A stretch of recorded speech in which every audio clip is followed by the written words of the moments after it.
So we're joined now in the fifth in our series by Taruna Chauhan, who runs a consultancy in Coventry in England dealing with residential and nursing homes and problem solving, project management, etc., etc. Taruna, thank you very much indeed for joining us. Perhaps you could tell us a little bit about yourself. So what I do is I work with providers in the sort of care homes, home care agencies. I also work in the healthcare sector as well with clinics. So basically I work with those who are providing a regulated activity.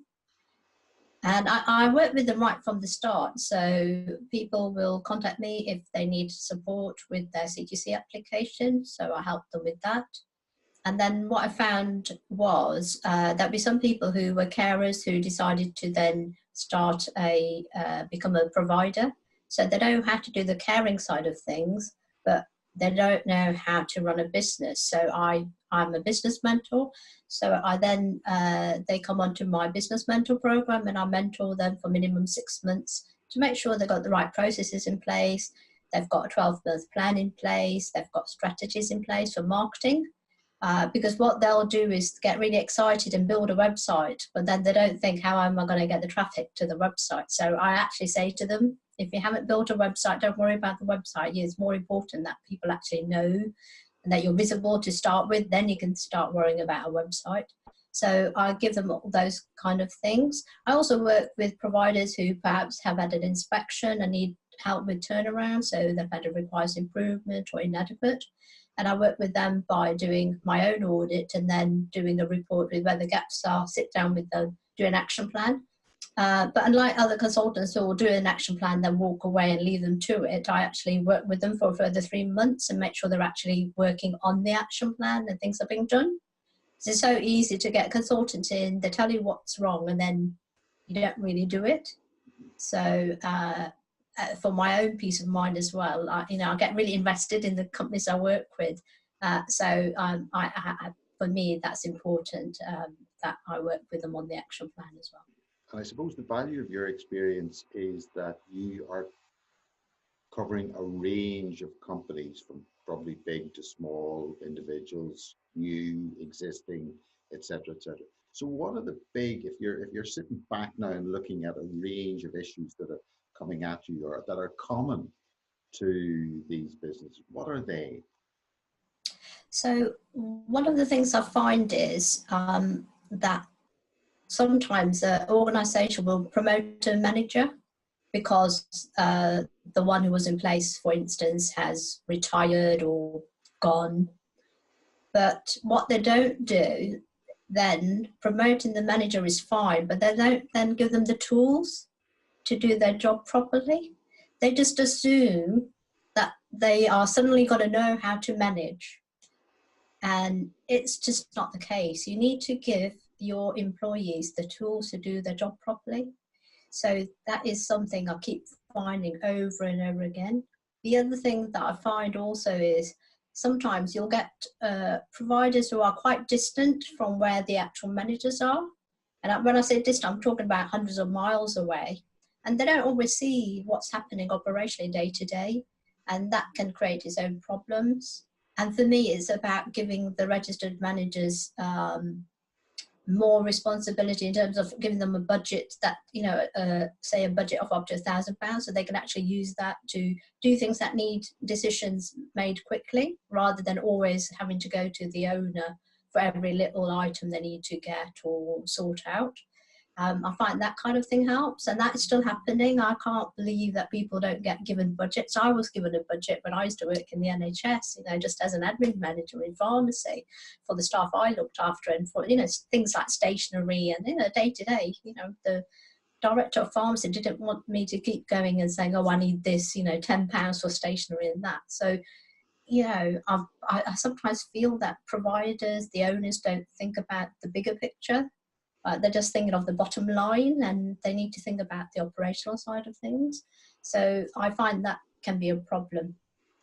And what are the tools that you're talking about in terms of what managers or senior people or even the workers in the field, what are the tools that you're talking about And also, what does the absence of those tools or skills mean? Yeah, I mean, when I say tools, it's not necessarily tools as in like a platform or that, but it's actually even mentoring them.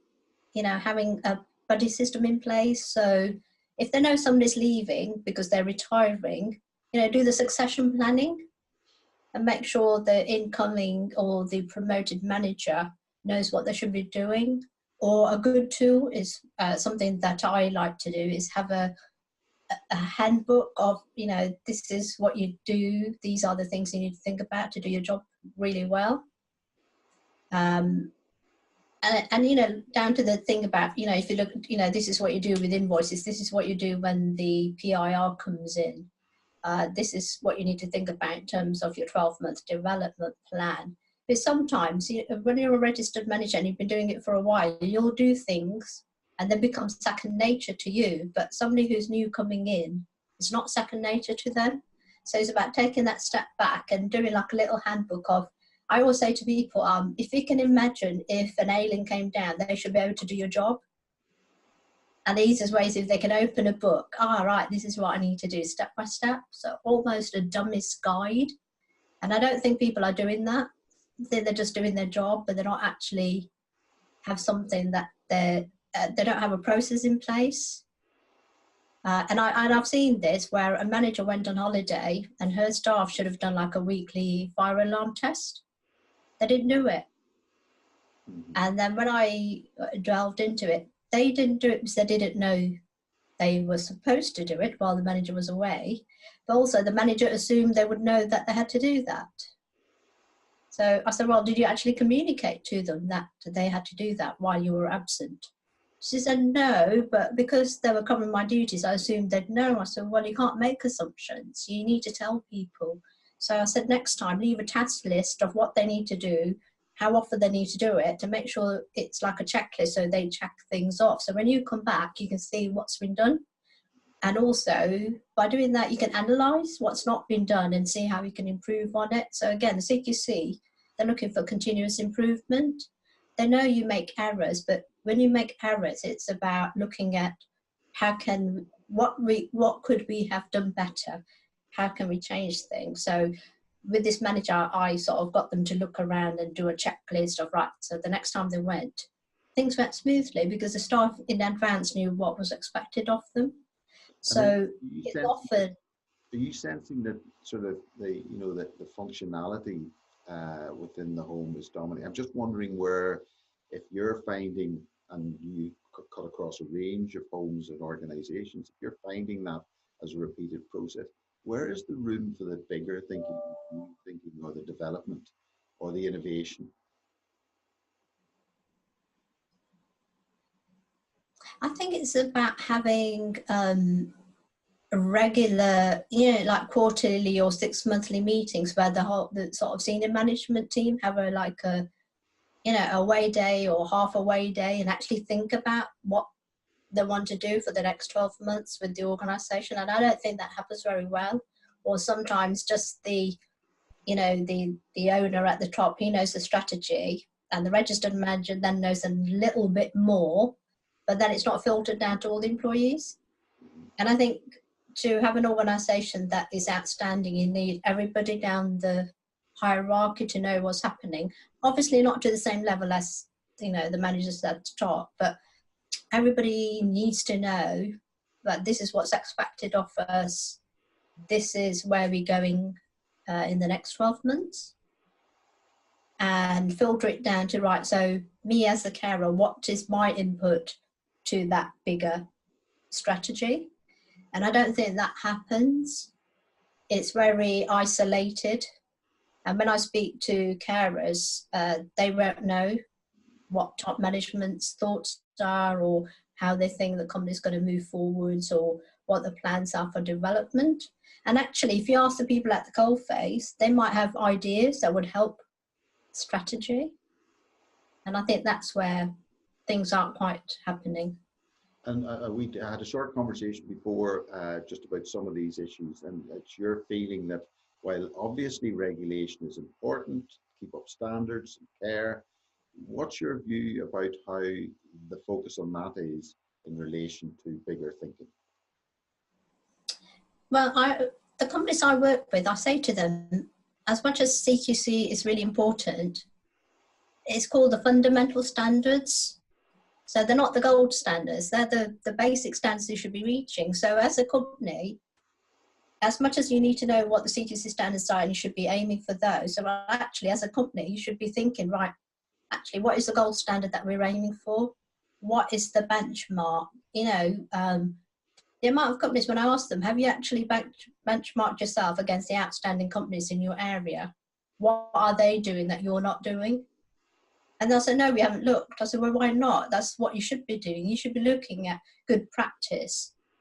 You know, and I say to them, good practice and doing your due diligence is looking at other people's reports.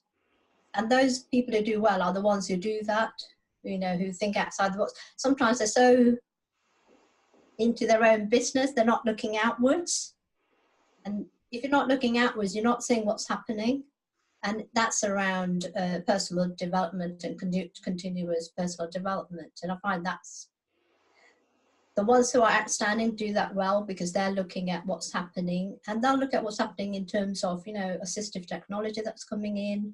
They'll look at, you know, how can rotas be changed, or if you're a home care agency, where things go wrong is where, you know, you've got paper-based systems.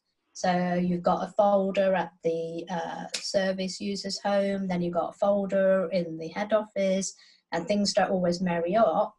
Well, my thing is, you know, technology is available. Have a look at the ones that you could use that are cost effective.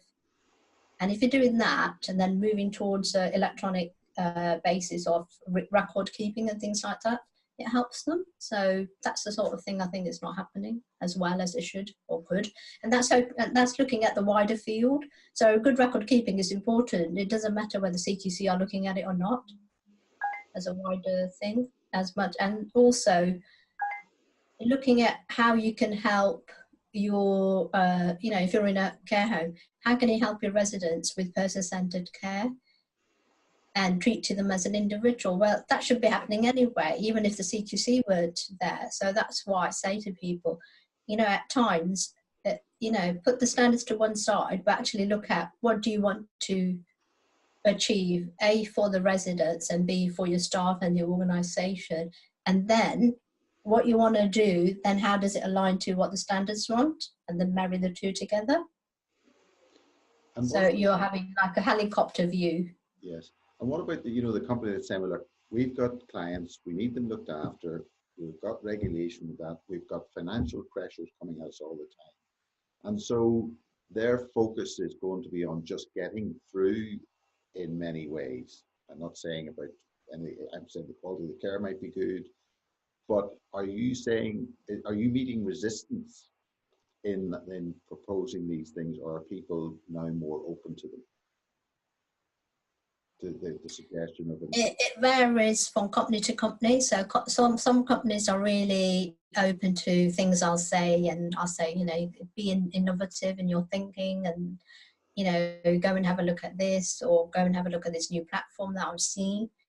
But then other companies are more resistant. But what you'll find is the companies who are resistant and not willing to change, they're the ones who are going to get left behind, and then they're the ones who are going to fall by the side because they're just not keeping up with what's happening. We were having this conversation this morning on LinkedIn where, you know, somebody's been called in to help, but when they've asked for things, they've been told, oh, well, the other person put up with it. And I'm thinking, well, that's not good enough. Why have you called somebody in? And the consensus between us consultants and professionals was that actually this company seems like they can't be helped. They're going to fall by the wayside because they're not willing to make changes and change and have a transformation. So just, the companies that do well are... Yeah, so what are you saying, sort of pinning yourself to the baseline of regulation will get you left behind, is what you're saying? Yeah, if you're not willing to change and even do even the basics, then you will get left behind. And there are companies who are not willing to change. And that, when we say that, so today it was around the company was expected to work in an office where the people were coming and going, so you didn't get privacy for phone calls. The IT was really old. So if you think in terms of cybersecurity, it just wasn't maintained well. So there was worries about cybersecurity. And as you know, you have to meet the GDPR guidance, doesn't matter what organization you are. So it was the basics. So it wouldn't matter whether you were a CQC or whether you were they could have been just a normal organization, not doing a regulated activity, and then it wasn't good enough. So that's what I mean. So it's about, if you're not prepared to change and you think the old way, where you just did the basics and did the personal care and you thought that was enough, it's not enough. And it shouldn't be, because things have moved on. And if you're a company who's going to be like that, then, you deserve to be shut down if you're going to have that attitude and those behaviors. And are you sensing that there are suitable answers out there in terms of different thinking, sufficient to address what you say are the shortcomings in thinking and approaches in some of these homes? I think there are, because you get outstanding homes. You get outstanding homes who, some of them have only been trading for 12 months.